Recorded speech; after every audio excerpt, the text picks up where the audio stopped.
अच्छा, आज हम जो मैक्रो इकोनॉमिक्स है, सेकंड ईयर की इकोनॉमिक्स हम पढ़ते हैं।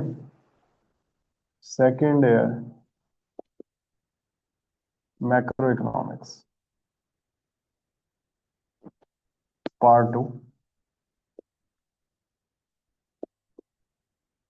हबीबुल्लाह वसीर की जो बुक मैंने आप लोगों को शेयर की थी, उधर से हम करेंगे फर्स्ट 8 चैप्टर। आज 2 सेशन लूंगा और इन 8 चैप्टर जो हैं इनको हम आज पढ़ने की कोशिश करेंगे। होपफुली मैं कंप्लीट करवा दूंगा ये, क्योंकि इधर से बहुत सारे एमसीक्यूज बनने हैं। और जब हम मैक्रो इकोनॉमिक्स पढ़ेंगे, पब्लिक फाइनेंस पढ़ेंगे, मॉनेटरी इकोनॉमिक्स पढ़ेंगे, तो उनमें भी काफ़ी ये टॉपिक्स ओवरलैप कर रहे होंगे, तो वहां पर फिर हम ये नहीं पढ़ेंगे। सबसे पहला जो चैप्टर है इसमें, वो नेशनल इनकम का है। ठीक है, नेशनल इनकम क्या है?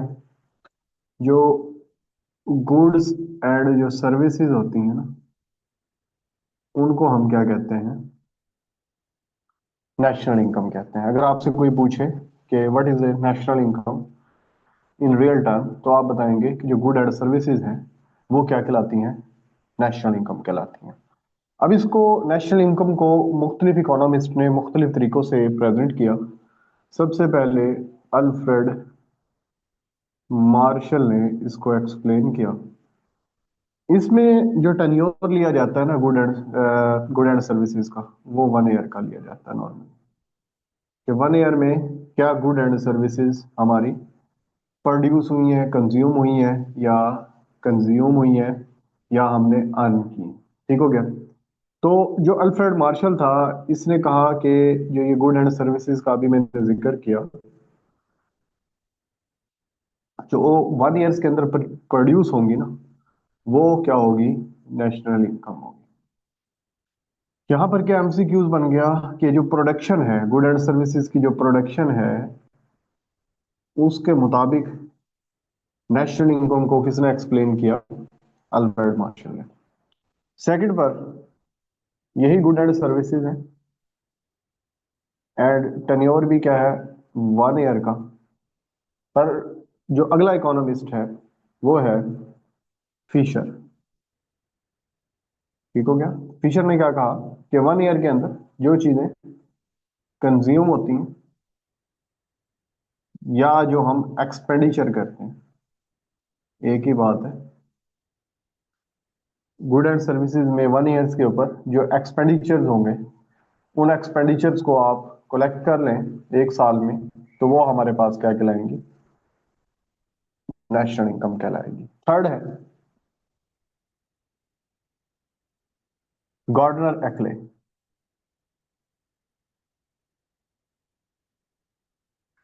गॉर्डनर एक्ले के मुताबिक हमारे पास 4 फैक्टर ऑफ प्रोडक्शन होते हैं: लैंड, लेबर,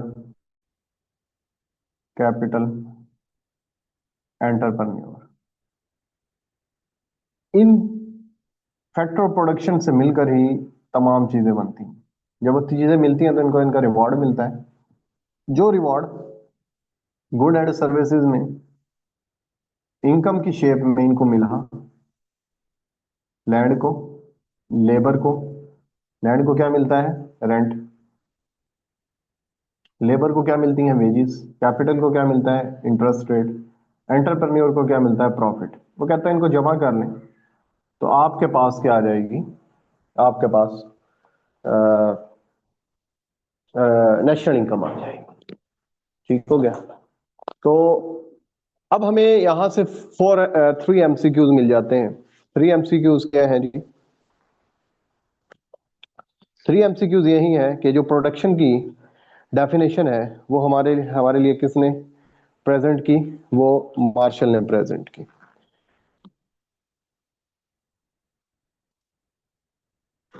ठीक हो गया। और जो कंज्यूम की या एक्सपेंडिचर की डेफिनेशन प्रेजेंट की, वो फिशर ने, आयरविंग फिशर इसका नाम था, इसने प्रेजेंट की। और गार्डनर एक्ले ने प्रेजेंट की। और जो सबसे बेहतर इसमें कंट्रीब्यूशन है वो है स्म्यूलसन का। पॉल सिम्युलसन। इसको 1970 में ना नोबेल प्राइज भी दिया गया। ठीक हो गया। इसने क्या कहा था कि आप जो गुड एंड सर्विसेज आपकी इकोनॉमी में प्रोड्यूस हुई हैं, जो मार्शल ने डेफिनेशन की थी, अब आप जब इसको मार्केट में प्रेजेंट करने जाएंगे तो एक इकोनॉमी में बहुत सारी गुड एंड सर्विसेज प्रोड्यूस होती हैं, तो हमें एक फिगर चाहिए होता है जिससे हमें पता चल जाए कि हमारी वैल्यू क्या है गुड एंड सर्विसेज की। तो इसने अकाउंट्स जनरेट किए इसकी, किस तरीके से हम नेशनल इनकम को कंप्यूट कर सकते हैं। तो इसने बताया कि गुड एंड सर्विसेज जो आपकी इकोनॉमी के अंदर फ्लो हुआ है 1 ईयर्स के अंदर, उसकी आप मार्केट वैल्यू लेकर उसकी सुमेशन ले लें तो वो आपके पास क्या कहलाएगी, नेशनल इनकम कहलाएगी। तो टाइम कुजनेट ने भी और पिगो ने भी इसकी डेफिनेशन की है। तो ये तमाम डेफिनेशन एक दूसरे से मिलती ही जुलती हैं, पर ये जो बेसिक्स मैंने 4 डेफिनेशंस बताई हैं आपको, इनका आपको पता होना चाहिए और ये एमसीक्यूज पॉइंट ऑफ व्यू से बहुत ज्यादा इंपॉर्टेंट है। अब नेक्स्ट जो इसमें पूछा जाता है वो है various concept of national income. Various concepts of national income. सबसे पहला जो बेसिक कॉन्सेप्ट है वो जीडीपी वर्सेस जीएनपी है। जीडीपी क्या होता है? मार्शल की डेफिनेशन को हम देखते हैं कि गुड एंड सर्विसेज जो विद इन द इकोनॉमी पैदा हुई हैं, एक कंट्री के अंदर पैदा हुई हैं। ये पाकिस्तान की मैंने मैप बनाया है, इस कंट्रीज के अंदर जो भी चीजें पैदा हो रही हैं इस बाउंड्री के अंदर, हमें नहीं कंसर्न कि वो फर्म सर्विस है या फर्म बाटा है। ठीक है, यानी कि वो आउटसाइडर है या इनसाइडर है, वो पाकिस्तानी है या चाइनीज है, जो इस कंट्री के अंदर विद इन द कंट्री इसमें जो चीज प्रोड्यूस होगी इट्स कॉल्ड जीडीपी। ठीक हो गया। जीएनपी क्या होगा कि गुड एंड सर्विसेज जो किसी कंट्री के नेशनल्स बनाते हैं, वहां के पासपोर्ट होल्डर, वहां के आईडी कार्ड होल्डर जो प्रोड्यूस करेंगे वो जीएनपी कहलाएगी। ठीक हो गया। तो जो जीडीपी हमने कैलकुलेट की थी, अगर इसमें से हम इनकम अर्न फ्रॉम एब्रॉड को जमा कर लिया जाए, इनकम अर्न फ्रॉम एब्रॉड उसको प्लस कर लिया जाए, और इनकम goes टू अब्रॉड या income of foreigner take out the country. ठीक है, income income of foreigner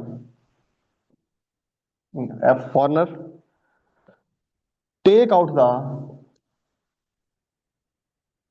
country, यानी कि वो इनकम जो बाहर के लोग हमारे मुल्क में काम करने आए हुए थे वो यहां से लेकर चले गए, वो माइनस हो जाएगी। और ये जो बंदे बाहर सऊदी अरेबिया बैठे हैं, यूएस से बैठे हैं, या हमारे फैक्टर ऑफ प्रोडक्शन किसी भी सेंस में बाहर हैं, वो जो रेमिटेंसेस जो अर्निंग हमारे मुल्क में आ रही हैं उसको हम प्लस कर लेंगे, क्योंकि ये तो जा चुकी हैं ये बाहर से, तो वो माइनस हो जाएंगी। तो इसको हम कहते हैं GDP plus net income from abroad. तो ये क्या बन जाएगी, जीएनपी बन जाएगी। या जीएनपी में से अगर नेट इनकम फ्रॉम एब्रॉड को माइनस कर दिया जाए तो वो जीडीपी बन जाए। ठीक हो गया। तो ये बेसिक कॉन्सेप्ट है। इसको आप प्लस माइनस इन वैल्यूज को इधर लेकर मुख्तलिफ फार्मूले जनरेट कर सकते हैं और ये बहुत सारे हमारे एमसीक्यूज बिल्टअप हो सकते हैं।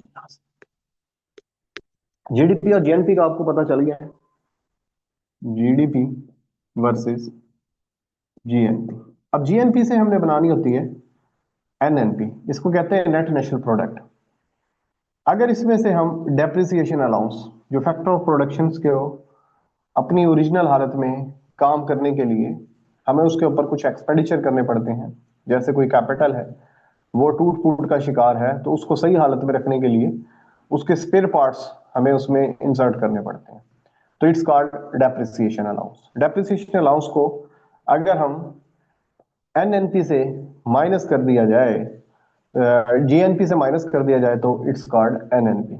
एनएनपी से हम बनाते हैं नेशनल इनकम। नेशनल इनकम में क्या है कि जैसे कि अभी मैंने बताया कि good and services produce in the economy, जो गुड एंड सर्विसेज प्रोड्यूस हुई इकोनॉमी में उनकी वैल्यूज को हम सम अप कर लेते हैं। वैल्यूज कहां से लेते हैं? प्राइस से।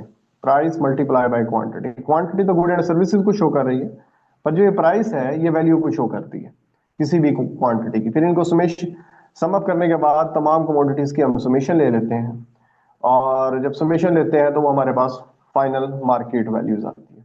ठीक है। अब इस प्राइसेस में ना दो तरह की चीजें शामिल होती हैं। एक indirect tax, I N D लिख रहा हूं उसे, I N D T, indirect taxes शामिल होते हैं, या सब्सिडीज शामिल होती हैं।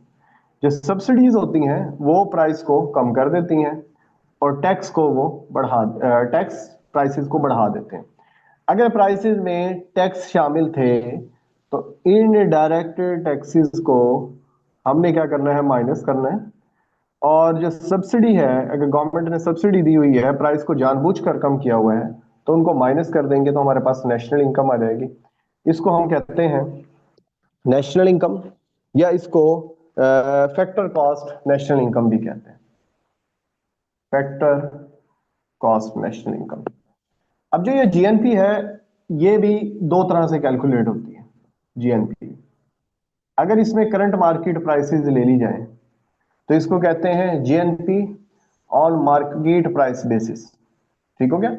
अगर इस प्राइसेस में यहीं से हम इनडायरेक्ट टैक्सेस को और साथ सब्सिडी को प्लस कर दें, सब्सिडी को माइनस कर दें, इनडायरेक्ट टैक्सेस को प्लस कर दें, नहीं, इनडायरेक्ट टैक्सेस को माइनस कर दें और सब्सिडी को हम प्लस कर दें, तो फिर जो जीएनपी फाइंड आउट होगी उसे हम एफसी कॉस्ट यानी कि फैक्टर कॉस्ट जीएनपी कहेंगे। ठीक है। तो नेशनल नेट नेशनल प्रोडक्ट से इनडायरेक्ट टैक्सेस को निकाल दिया जाए, सब्सिडी को जमा कर दिया जाए तो ये नेशनल इनकम आती है।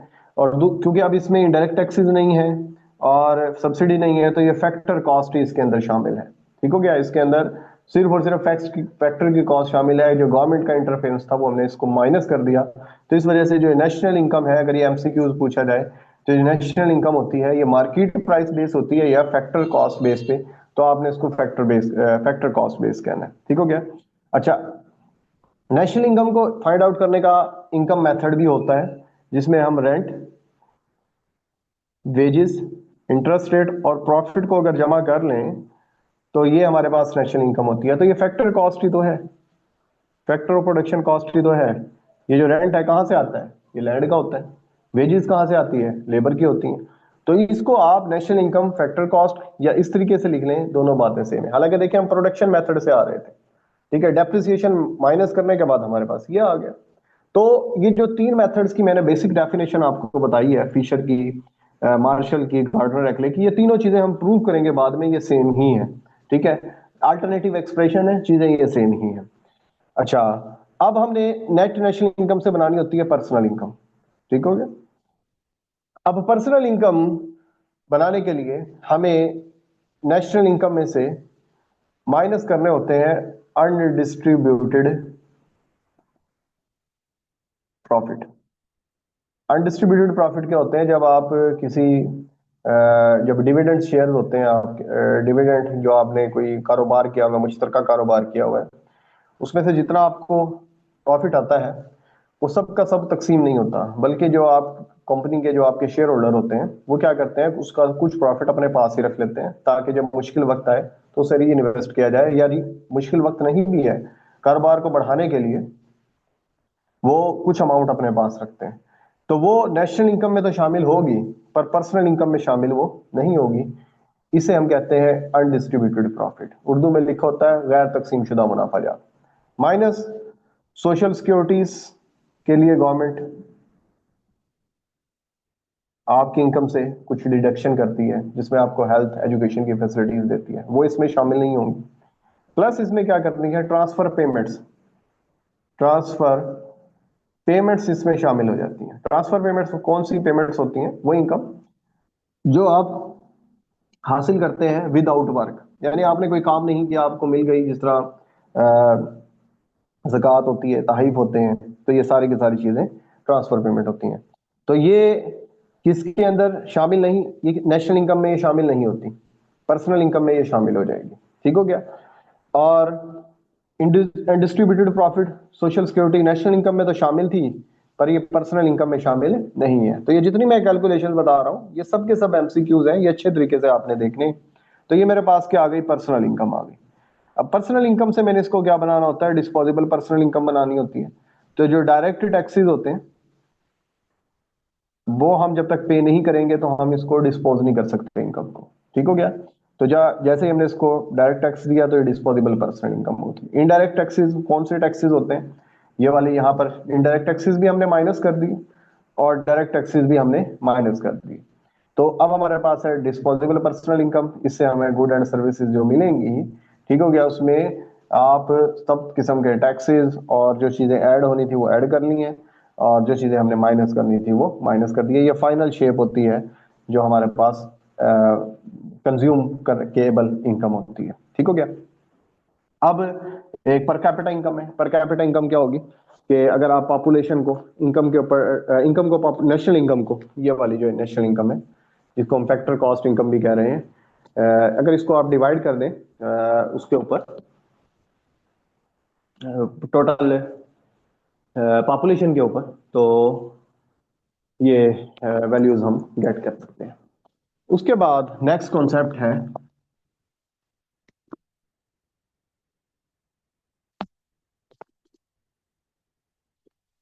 नेक्स्ट कॉन्सेप्ट हमने पढ़ना है जी, circular flow of national income. Circular flow of national, ये कोई बच्ची टाइप करना चाह रही है काफी देर से, कुछ आवाज आपको ठीक आ रही है, कोई प्रॉब्लम तो नहीं है? काफी देर से देख रहा हूँ टाइप, या कोई टाइप करके भूल गया या उससे टाइप हो नहीं रहा। एक साइड पर हमारे पास इंडिविजुअल होते हैं और दूसरी साइड पर फर्म्स होती हैं।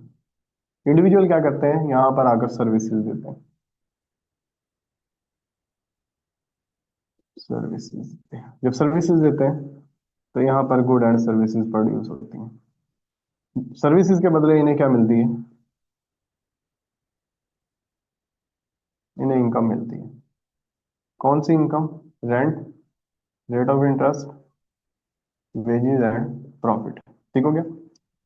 अब इनके पास इनकम आ गई और यहाँ पर ये गुड एंड सर्विसेज प्रोड्यूस हो गई, ये नजर आ रही है ना, प्रोड्यूस हुई हुई। ये भी नेशनल इनकम है, यानी कि ये जीडीपी जीएनपी है, ये भी नेशनल इनकम है। ये गार्डनर एक्ले के मुताबिक है, ये मार्शल के मुताबिक हो गई। ठीक हो गया। अब इनके पास अर्निंग आई तो ये वापस इनको वापस करेंगे सारे पैसे, किस सूरत में, प्राइसेस की सूरत में। प्राइसेस की सूरत में इनके पास आ गई। ये क्या करेंगे, वापस इनको वही जो गुड एंड सर्विसेज इन्होंने प्रोड्यूस की थी ये यहाँ पर आ गई। ये प्रोसेस ऐसे चलता जाएगा। अगर आप इधर से गौर से देखें कि यहाँ पर ये एंटी, ये घड़ी बना रहा हूँ, घड़ी ऐसे चलती है क्लॉकवाइज। अगर क्लॉकवाइज देखें तो ये क्लॉकवाइज है। ये क्या थी, मॉनेटरी फॉर्म में इनकम थी, तो ये है मनी वेरिएबल्स। और ये जो प्राइसेस गई हैं ये भी मॉनेटरी वेरिएबल है। तो जो मॉनेटरी वेरिएबल हैं, जो ये मैंने रेड बनाए हैं आपके सामने, ये देखिए जिस तरह घड़ी चल रही है ये ऐसे ही चल रहे हैं, ये घड़ी की तरह चलेंगे। और जो रियल वेरिएबल हैं, जैसे ये फैक्टर ऑफ प्रोडक्शन यहाँ काम करने गए थे, ये इधर आए, फिर ये गुड एंड सर्विसेज ये नीचे, ये गुड एंड सर्विसेज जा रही हैं। तो जो रियल फैक्टर्स हैं, रियल वेरिएबल हैं इसमें, वो एंटी क्लॉकवाइज मूव होते हैं। ठीक है। तो इसमें ये रियल और एंटी, ये हबीबुल्ला वसीर की बुक में है, ये आप अच्छे से पढ़ लेंगे। उसके बाद आ जाता है एक छोटा सा कॉन्सेप्ट, हाँ जी, प्रोडक्शन मेथड है। तीन मेथड से हमारे पास,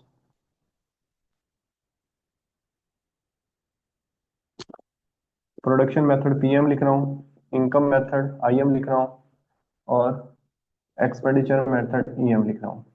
ये किसने एक्सपेंडिचर मेथड किसने पेश किया था जी, फिशर ने। इनकम मेथड एक्ले ने। और ये किसने किया था, मार्शल।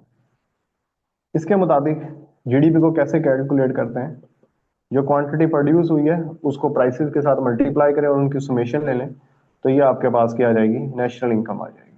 ठीक हो गया। अगर इसमें डेप्रिसिएशन अलाउंस, इनडायरेक्ट टैक्सेस को माइनस कर दिया, सब्सिडी को जमा कर लिया। ठीक हो गया। इसमें बस आपने प्रिकॉशन क्या करनी है, एक तो इसमें डबल काउंटिंग नहीं करनी है आपने, दूसरा जो अनपेड है सर्विसेज वो शामिल इसमें नहीं करनी। जब अनपेड सर्विसेज शामिल करेंगे, अनपेड की प्राइसेस क्या होती है, जीरो। जब आप यहाँ जीरो पुट करेंगे तो ये जीरो हो जाएगी वैल्यू। ठीक हो गया। इस वजह से वो हमने शामिल नहीं करेंगे। अगर शामिल भी की तो उसका फायदा कोई नहीं होगा क्योंकि वैल्यू जीरो हो जाएगी। सेकंड मेथड है एक्ले का इनकम मेथड। इसमें हमने क्या करना है, जो फोर फैक्टर ऑफ प्रोडक्शन है उनकी इनकम को हमने जमा कर लेना है। ठीक हो गया। इनकम वो ये भी मैंने आपको जमा करके दिखाई, rent, rate of interest, profit और क्या है, और रेंट और क्या है, वेजेस।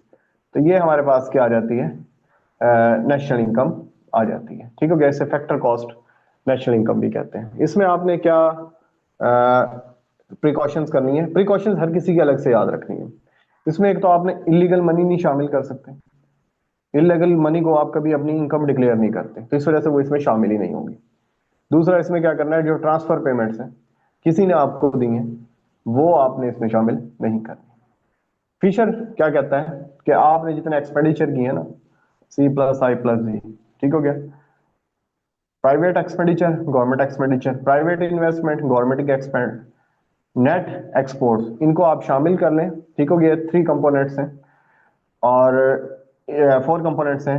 ये गवर्नमेंट को शामिल करने के बाद और ये इंटरनेशनल ट्रेड को शामिल करने के बाद और private consumption, government consumption, private investment, government investment, ये सब चीजें शामिल करने के बाद अगर आप इन तमाम एक्सपेंडिचर को आप जमा कर लेंगे तो ये क्या बन जाएगी, नेशनल इनकम बन जाएगी। इसमें आपने ये प्रिकॉशंस लेनी है कि जो यूज्ड गुड्स के ऊपर आप एक्सपेंड कर रहे हैं, यानी कि जो पुरानी चीजें आप खरीद रहे हैं, पुराना मोबाइल खरीदा है, पुरानी घड़ी खरीदी है, वो इसके अंदर आप शामिल नहीं करेंगे। ठीक हो गया। एक छोटा सा कॉन्सेप्ट है, real GDP versus nominal GDP. Real GDP क्या होती है कि आपके पास बेस ईयर की प्राइस, करंट ईयर की क्वांटिटी, और नॉमिनल जीडीपी में क्या होता है, करंट ईयर की प्राइस होती है, करंट ईयर की क्वांटिटी। जैसे अब 2025 चल रहा है, इसमें जितनी गुड एंड सर्विसेज प्रोड्यूस हुई हैं इट्स कॉल्ड करंट ईयर, और करंट ईयर की प्राइसेस जो चल रही हैं। अगर मैं रियल जीडीपी फाइंड आउट करना चाहता हूं तो 2025 की प्राइस क्वांटिटी है और 2021, ये आपने एमसीक्यूज याद रख लेना है कि 21 नहीं, 2015 टू 16 ये हमने बेस ईयर डिक्लेयर किया था 2021 में। यानी कि 2021 से ऑनवर्ड जो भी हम पाकिस्तान की रियल जीडीपी को मैयर करते आ रहे हैं, तो 2015 और 16 की प्राइसेस को हम बेस ईयर लेकर प्राइसेस को कैलकुलेट कर रहे हैं। तो फिर इसी से हम आगे रियल जीडीपी से नॉमिनल जीडीपी की रेशो लेकर nominal GDP versus real GDP, GDP deflator को फाइंड आउट करते हैं। फिर इसी तरीके से हम सीपीआई भी यहीं से फाइंड आउट करते हैं और बहुत सारे जो इन्फ्लेशन के इंडिकेटर्स हैं, क्योंकि अभी मैं वो मटेरियल तैयार कर रहा हूं जो बेसिक स्टैटिस्टिक्स का है, जो हमारे आउटलाइन के अंदर दिया गया है, तो वो मैंने काफी स्लाइड्स उसकी तैयार कर ली हैं, स्लो स्लो मैं काम कर रहा हूं उसके ऊपर। तो ये सब चीजें उसके अंदर भी मैं आपको रिपीट करूंगा कि एक्चुअल में किस तरीके से डाटा वर्क करता है, तो इंशाल्लाह हम वो भी पढ़ेंगे। तो फर्स्ट चैप्टर से बच्चों आपने यही कर लेना है। सेकंड चैप्टर है इसी बुक का, determination of national income. Determination of national income, ये चैप्टर आपने जल्दी से पढ़ लेने हैं सारे। Determination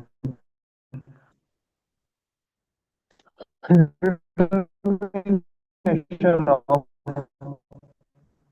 national income. अभी मैंने आप नेशनल इनकम को मेजर कर लें एक्सपेंडिचर मेथड से, नेशनल इनकम मेथड से या प्रोडक्शन मेथड से, जो आपसे आता है। तो वो कहता है कि हम एक्सपेंडिचर मेथड से करते हैं। आप जो अर्न करते हैं, प्रोड्यूस करते हैं, वो किधर से अर्न करते हैं, प्रोड्यूस करके ही अर्न करते हैं। ठीक है। जिस तरह प्रोडक्शन हुई उसके बाद अर्निंग हुई, कितनी अर्निंग हुई, जितनी प्रोडक्शन हुई। फिर खर्च कितना करेंगे, जितनी आपकी अर्निंग हुई। यानी कि जो प्रोड्यूस करेंगे वो इनकम है और जो इनकम है वही खर्च है। ठीक हो गया। तो वो ये कहता है कि आप डिटर्मिनेशन ऑफ नेशनल इनकम में ना हम एक्सपेंडिचर मेथड को यूज करते हैं और उससे हमें पता चल जाएगा कि हमारे नेशनल जो डिटर्मिनेशन ऑफ नेशनल इनकम है ना वो कैसे होती है। तो हम क्लोज इकोनॉमी लेते हैं जी, y is equal to C plus I. Close economy है, गवर्नमेंट जो बैरूनी दुनिया से हमारा कोई लेन देन नहीं है, हम एज्यूम कर रहे हैं। ठीक हो गया। वो कहता है ये आपकी ये दो फैक्टर्स है ना, कंजप्शन और इन्वेस्टमेंट, ये इक्विलिब्रियम को बताएंगे। ठीक हो गया। तो अब इसको हम थोड़ा सॉल्व करते हैं। y माइनस सी को इधर ले आए आई, तो y माइनस सी किसके बराबर होता है, सेविंग के। तो saving is equal to investment हो गई। अच्छा, यहां पर हमारी इनकम की डिटर्मिनेशन होगी जहां पर y सी प्लस आई ये इक्वल होंगे या saving is equal to investment equal होंगे। अब इन डिटर्मिनेंट्स को देख लेते हैं। सेविंग हमें पता है किस चीज का फंक्शन होती है, इनकम का फंक्शन होती है, और इसको हम ऐसे लिखते हैं ऑटोनोमस कंजम्पशन, एमपीसी, बी को एमपीसी बोलते हैं, और वाई इंडिपेंडेंट वेरिएबल है। अगर मैं इसका डेरिवेटिव ले लूँ D C over D Y, तो ये बी के इक्वल होगा, जो किसके बराबर है, एमपीसी के इक्वल है। ठीक हो गया। तो ये बी जो है यहाँ पर एमपीसी है, और ये जो फंक्शन मैंने लिखा है लीनियर लिखा है, क्योंकि यहाँ पर इंडिपेंडेंट की वेरिएबल भी वन है और जो ये पैरामीटर्स है इनकी वैल्यू भी वन है। तो ऐसी सूरत में जो हमारा एमपीसी होता है वो वो कांस्टेंट होता है। अगर ये नॉन लीनियर फंक्शन होता, यहाँ पर ये टूल होता वाई, या यहाँ पैरामीटर्स की वैल्यूज कुछ और होती, तो फिर ये एमपीसी कांस्टेंट नहीं होता, फिर ये चेंज होता है। बहुत सारी बुक्स में ये चेंज भी है। अच्छा, अब इसका अगर मैं एपीसी निकालना चाहूँ तो क्या क्या करूंगा, इसको सी को वाई पर डिवाइड कर दूंगा, A plus B Y Y, तो ये हो गया A C over Y, APC होता है A over Y plus B, ये एपीसी आ गया। इसी तरीके से सेविंग है minus A nought one minus B Y, इसकी इक्वेशन होती है। इसका अगर मैं डेरिवेटिव ले लूं तो ये आ जाता है वन माइनस बी, जो क्या है, एमपीएस है। और इसी तरीके से एस को अगर वाई पे डिवाइड करें, minus A over Y plus one minus B over Y, Y से कैंसिल, तो A P S equal to minus A plus one minus B. ठीक हो गया। अब एम पी सी और एम पी एस किसके इक्वल होते हैं, वन के इक्वल होते हैं। तो एम पी सी की वैल्यू क्या आई है, ये बी, और एम पी एस की वैल्यू क्या आई है, ये आई है plus one minus B, B plus one minus B, ये कैंसिल हो गया, वन इक्वल टू वन। ठीक हो गया, प्रूव हो गया कि वाकई वन के इक्वल होता है। इसी तरह एपीसी और एपीएस इक्वल टू वन होते हैं। एपीसी के लिए क्या है, ए ओवर वाई ये value plus B, plus APS की वैल्यू क्या आई है, ये एपीएस की वैल्यू है, minus A over Y plus one minus B, A over Y plus B नफी A over Y plus one minus B, ये इससे कैंसिल हो गया, बी बी से कैंसिल, प्लस माइनस से कैंसिल हो गए, तो यहाँ भी वन आ गया, तो ये वन के इक्वल प्रूफ हो गया। तो हमें पता चल गया एपीसी और एमपीसी हमेशा वन के इक्वल होते हैं। तो इसमें से कुछ और चीजें हम कंक्लूड करेंगे जो एमसीक्यूज पॉइंट ऑफ व्यू से बहुत इंपॉर्टेंट है। वो ये है कि एक टेबल हम अगर हम बनाएं, तो यहाँ पर हम इनकम ले लें, सेविंग ले लें, और MPC, MPS, APC, APS, late कर रहा हूं कि इनकम है 100, 200, 300, इस पर ये मैं सेविंग अपनी तरफ से अज्यूम कर रहा हूं जो कि लीनियर है 260, ये सेविंग है, यहाँ पर 0 सेविंग है, यहाँ पर 20 सेविंग हो गई, यहाँ पर 40 एमपीसी। इन दोनों को हम अगर इन दोनों का डिफरेंस लें और यहाँ पर डिफरेंस लें, यहाँ कितने का डिफरेंस आ रहा है 100 का, और यहाँ पर 80, 80 डिवाइडेड बाय 100 तो ये 0.8, तो यहाँ भी 80 डिवाइड बाय 0.8। तो एमपीसी इसमें से वन से माइनस करेंगे तो ये 0.2, इन दोनों को जमा करेंगे तो ये वन के इक्वल आएगा, तो ये प्रूव हो रहा है। इसी तरह एपीसी इसको निकाल सकते हैं, 100 डिवाइडेड बाय 100 वन आ गया, 180 को 200 पे डिवाइड करेंगे तो ये 0.9 आ रहा है, ये 0.86। जब एपीसी वन है तो इट मीन एपीएस जीरो होगा, क्योंकि दोनों मिलकर वन बनाएंगे। 0.9 में से वन में से 0.9 निकालें तो ये 0.1 एपीसी आ जाएगा, और ये 0.14, तो ये एपीएस। ये सारे मैं आपको फॉर्मूले बता रहा हूँ। ठीक हो गया। अगर मल्टीप्लायर की वैल्यू फाइंड आउट करनी है, 1/1 माइनस एमपीसी कर लेते हैं, या 1/1 माइनस एमपीएस। देखिए एमपीसी क्या है,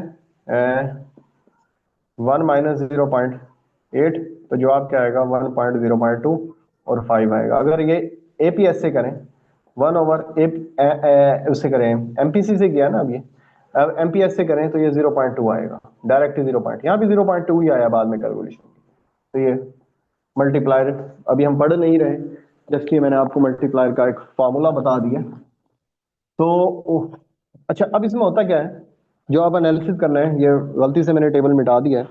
इसमें 3 एमसीक्यूज बनते हैं। वो कहता है कि जैसे जैसे आपकी इनकम इंक्रीज होती है ना, एपीसी डिक्रीज हो जाता है। इनकम थी 100, 200, 300, ठीक हो गया। पहले एपीसी था मेरा 1, फिर 0.9 हो गया था, फिर 0.86। जैसे जैसे इनकम इंक्रीज होगी, एपीसी हमेशा डिक्रीज होगा। जब एपीसी डिक्रीज हो रहा है तो इट मींस एपीएस इंक्रीज हो रहा है, ठीक हो गया। दूसरे लफ्जों में, अच्छा दूसरी बात यह है, दूसरे लफ्जों में यह है कि जैसे जैसे इनकम इंक्रीज होती है तो सेविंग का प्रपोर्शन बढ़ता चला जाता है। कंजप्शन उस रेशो से नहीं बढ़ती जिस रेशो से इनकम इंक्रीज हो रही होती है, ठीक है। अच्छा, एमपीसी क्योंकि ये लीनियर फंक्शन था, इस पे कांस्टेंट ही था 0.8 0.8। अच्छा, अब ये जितना भी कम होता जाए एमपीसी, शॉर्ट रन में जो एपीसी है वो हमेशा एमपीसी से ग्रेटर ही होता है, ठीक है। लॉन्ग रन में ये इक्वल हो जाता है, शॉर्ट रन में एपीसी हमेशा एमपीसी से ग्रेटर होता है। तो ये दो एमसीक्यूज इसमें बन सकते हैं।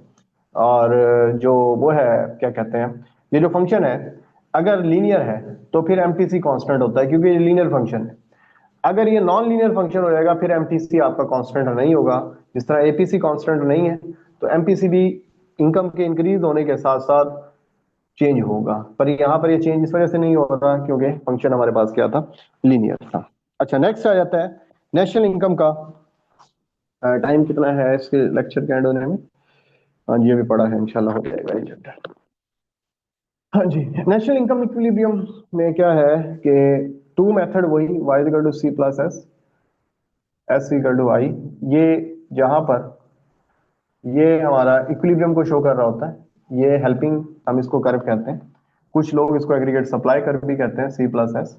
ये शो करता है इक्विलिब्रियम को, और इसको हम केनेजियन क्रॉस भी कहते हैं। जहां पर ये एक दूसरे को इंटरसेक्ट करते हैं वहां पर हमारी नेशनल इनकम का इक्विलिब्रियम होता है। सेम इसी पॉइंट के ऊपर ये मेरी ऑटोनोमस इन्वेस्टमेंट है, यहाँ इंड्यूस इन्वेस्टमेंट नहीं ली हमने मॉडल को सिंप्लीफाई करने के लिए, और ये इन्वेस्टमेंट है, सेविंग है, यहाँ पर इक्विलिब्रियम है। अगर आप इस पॉइंट से आगे चले जाएं तो यहाँ पर सेविंग ग्रेटर है, इन्वेस्टमेंट कम है। सेविंग ग्रेटर का मतलब यह है कि लोगों ने सेव ज्यादा करना शुरू कर दिया है। सेविंग ज्यादा मतलब क्या है, लीकेजेस ज्यादा है। लीकेजेस ज्यादा है, जब इकोनॉमी से पैसा ज्यादा निकलेगा इन्वेस्ट और इकोनॉमी में वापस नहीं आएगा तो नई गुड एंड सर्विसेज नहीं बनेगी। जब नई गुड एंड सर्विसेज नहीं बनेंगी तो इकोनॉमी बैकवर्ड मूव होगी। इधर भी ऐसे ही है कि एग्रीगेट सप्लाई सप्लाई ज्यादा हो रही है, एग्रीगेट डिमांड कम है। जब डिमांड कम है तो जाहिर सी बात है इसने किधर जाना है, बैकवर्ड ही जाना है। और दूसरी साइड पर अगर इसका इक्विलिब्रियम से कम देखें तो यहां पर एग्रीगेट डिमांड ज्यादा है, एग्रीगेट सप्लाई कम है, और इन्वेस्टमेंट ज्यादा है, सेविंग कम है। तो फिर अल्टीमेटली हमने किधर जाना है, इस पॉइंट के ऊपर जाना है, ठीक हो गया। तो यहाँ पर इंजेक्शन इंजेक्शन का जो इफेक्ट है वो ज्यादा है, और जो है लीकेजेस का इफेक्ट वो कम है कि लोग इकोनॉमी में पैसा ज्यादा लगा रहे हैं, खर्च ज्यादा कर रहे हैं, सेविंग वो क्या कर रहे हैं, कम कर रहे हैं। एक इसी में कॉन्सेप्ट आता है पैराडॉक्स ऑफ का, paradox of thrift. Paradox of thrift ये है, वो कहता है कि अगर इकोनॉमी आपकी ये है इन्वेस्टमेंट और सेविंग, और यहाँ पर इनकम ली गई है, आप इकोनॉमी इक्विलिब्रियम पर थी, ये इनकम था और ये आपका इक्विलिब्रियम था। आपने क्या किया कि गिवन इनकम के ऊपर ही सेविंग बढ़ा दी। यानी कि फर्ज करें यहाँ पर saving is equal to investment है ना, सेविंग थी आपकी फर्ज करें 2020 और इनकम थी 100 इनकम के ऊपर ही आपने इरादा किया कि मैं सेविंग की क्या कर लूँ, 40 कर लूँ, पर इन्वेस्टमेंट नीचे ही रही। अब सेविंग करने का ज्यादा क्या मतलब है कि आप सेव ज्यादा कर रहे हैं, कंज्यूम कम कर रहे हैं। जब कंज्यूम कम कर रहे हैं तो एग्रीगेट डिमांड अल्टीमेटली क्या हो गई, कम हो गई। दूसरे लफ्जों में गुड एंड सर्विसेज सेल नहीं हो रही। जो गुड एंड सर्विसेज सेल नहीं हो रही, जो जो फैक्ट्रीज हैं उन्होंने आउटपुट क्या कर दी, कम कर दी। आउटपुट कम करने से इनकम कम होगी, इनकम कम होने की वजह से इंप्लॉयमेंट कम होगी, और आपका जो सेविंग कर्व है ये लेफ्ट वर्ड शिफ्ट हो जाएगा, जो ये शो कर रहा है कि इन द लॉन्ग रन आपकी इनकम भी कम हो गई और आपकी जो सेविंग है वो भी बैकवर्ड शिफ्ट हो गई। ठीक हो गया? तो इसको कहते हैं पैराडॉक्स ऑफ थ्रिफ्ट कहते हैं। अच्छा, ये सेकंड चैप्टर है, इसमें जो जो चीजें मैं आपको बताता जा रहा हूँ ये आप लोग करते चले जाएंगे। उसके बाद आ जाता है मनी। मनी वाला चैप्टर भी बहुत इंपॉर्टेंट है। टाइम कितना रह गया है जी? टाइम अभी 3 मिनट्स है इस लेक्चर में। मनी, ठीक है। सबसे पहले मनी की definition, what is the money. ठीक है। हर वो चीज जो as a medium of exchange, store of value, unit of unit, और और डेफर्ड पेमेंट्स के लिए यूज हो, उसे हम क्या कहते हैं? मनी कहते हैं। मनी की डिफरेंट डेफिनेशन है, क्राउथर ने भी की है, फिशर ने भी की है, और बहुत सारे लोगों ने भी की है। तो आप इसको डेफिनेशन को देख लीजिएगा। डेफिनेशन कोई खास इंपॉर्टेंट नहीं होती। तो जो सबसे इंपॉर्टेंट चीज है वो है काइंड्स ऑफ मनी।